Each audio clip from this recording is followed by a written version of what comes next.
Comment réussir à faire pousser le manioc rapidement et à avoir un rendement optimal? C'est tout de suite, c'est dans cette vidéo. La première des choses que vous devez absolument respecter quand vous voulez lancer votre production du manioc, c'est déjà de choisir le sol qui est adapté à la culture du manioc.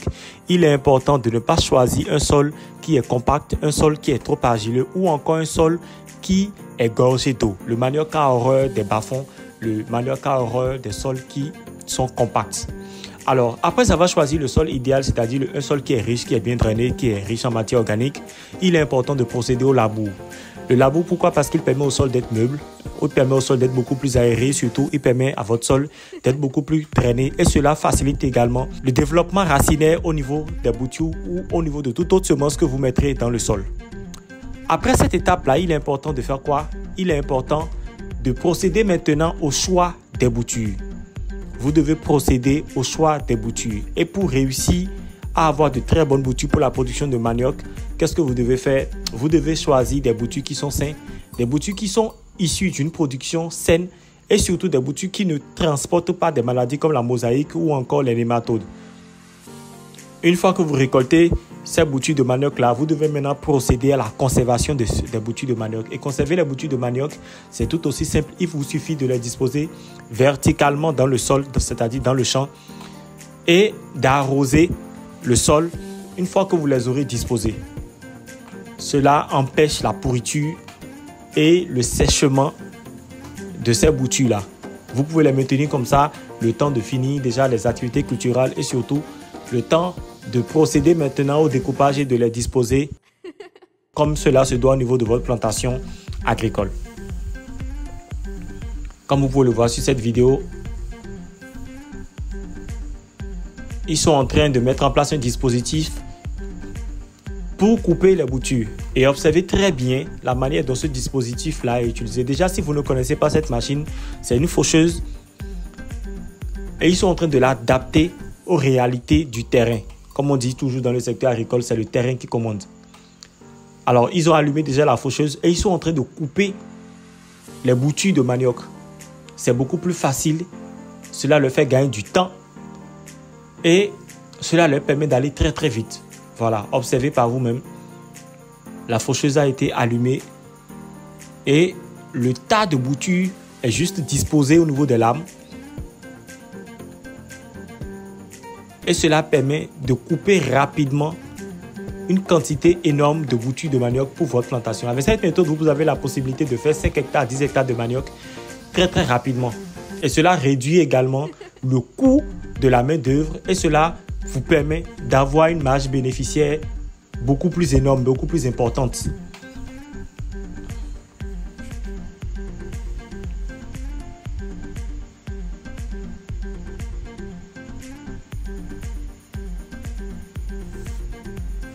Ensuite, vous disposez maintenant les boutures dans un panier.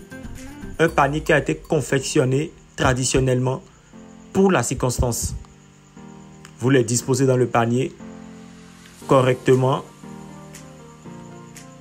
et vous procédez maintenant à la distribution des boutures. Déjà, le labour a été effectué, les boutures ont été choisies. Donc, vous procédez maintenant à la disposition des boutures pour le semis.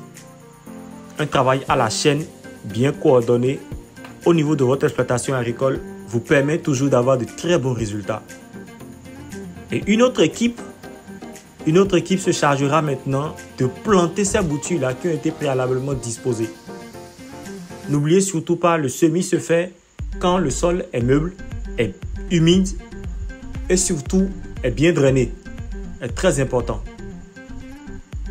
Alors l'écartement qui est adapté là sur cette vidéo, c'est un écartement de 0,3 m. La fiche technique demande à ce qu'on prenne un écartement d'1 m, mais quand votre objectif c'est de vendre les boutures de manioc toutes fraîches, vous pouvez réduire l'écartement qui a été donné par la fiche technique, toujours pour pouvoir maximiser votre production. Donc au lieu d'1 m, vous pouvez faire un écartement de 0,70 ou encore de 0,50. Observez un peu comment tout a été bien fait. Comme cette production elle est bien suivie, comme l'entretien est vraiment bien fait. Comme vous pouvez le voir, les premières feuilles ont commencé déjà à apparaître. Les premières feuilles apparaissent déjà.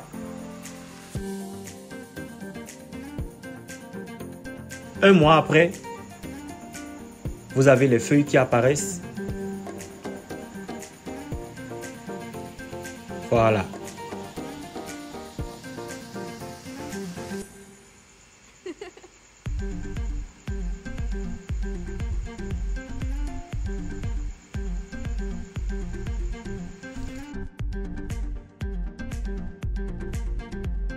Deux mois après, vous observez que la couleur des feuilles change déjà et que les boutures qui ont été mises en terre quelques semaines plus tôt sont en train de laisser place à d'autres ramifications, à l'apparition de nouvelles boutures, ce qui est d'ailleurs un très bon signe au niveau de la production.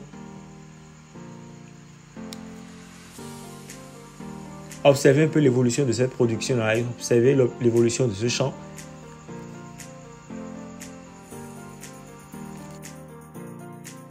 À 7 mois, vous avez une production qui évolue. À 7 mois, vous avez déjà la tubérisation qui a atteint un niveau très important, un niveau maximal.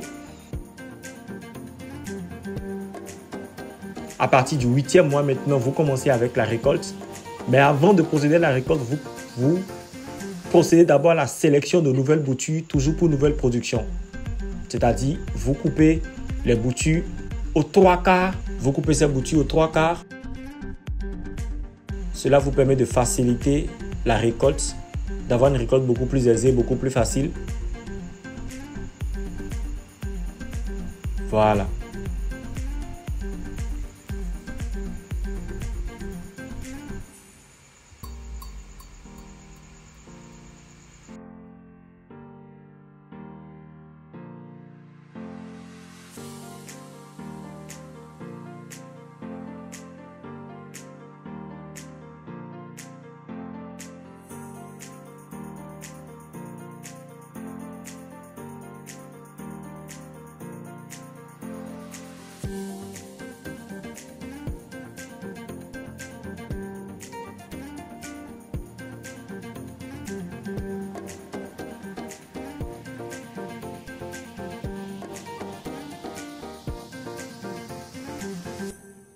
Une fois cette activité terminée,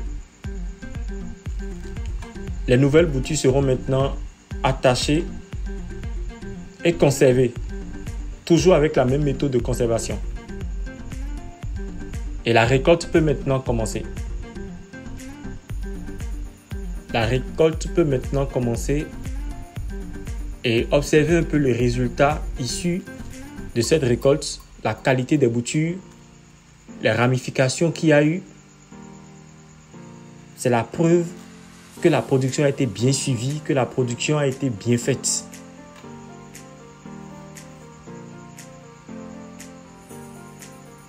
Alors, il faut reconnaître qu'en Afrique, le manioc est une culture de choix. Le manioc est une culture qui est énormément priorisée, non seulement à cause des produits dérivés, mais également de sa capacité économique. Le manioc, c'est une culture qui est très rentable et c'est une culture qui vous offre plusieurs possibilités. Que ce soit le gari, le attiéké, le couscous, le bâton de manioc, l'alcool, la colle, les feuilles de papier, de l'engrais, du pesticide, des biopesticides, de l'herbicide également au niveau du manioc. Voilà autant de produits que vous pouvez obtenir au niveau de votre champ de manioc. Voilà pourquoi il est important déjà dès le début de savoir le type de spéculation. Très important de savoir le type de spéculation sur lesquelles vous voulez vous lancer. Alors, c'était la substance que je voulais partager. C'était ce que je tenais à partager avec vous dans cette vidéo. Le manioc est une culture qui est rentable. Le manioc est une culture qui est rentable et vous avez la possibilité de produire le manioc sur 10, 20, 50 hectares et de récupérer une bonne partie de votre investissement, pour ne pas dire de récupérer tout votre investissement avec des bénéfices.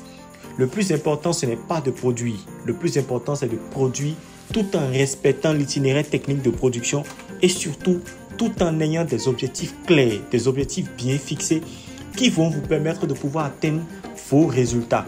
N'attendez pas de produire et à la récolte de décider ce que vous allez en faire. Non, mais commencez déjà à produire maintenant. Commencez déjà à avoir ces objectifs maintenant avant de pouvoir vous lancer dans la production. Si vous avez aimé cette vidéo, n'hésitez surtout pas. Lâchez un pouce bleu, lâchez un pouce parce que cela nous permet de nous développer, cela nous permet de nous améliorer. Surtout, cela nous fait énormément de bien. N'hésitez surtout pas à vous abonner et surtout, n'hésitez pas à activer la cloche de notification afin que nous puissions grandir, afin que nous puissions nous développer davantage. Merci et à très bientôt.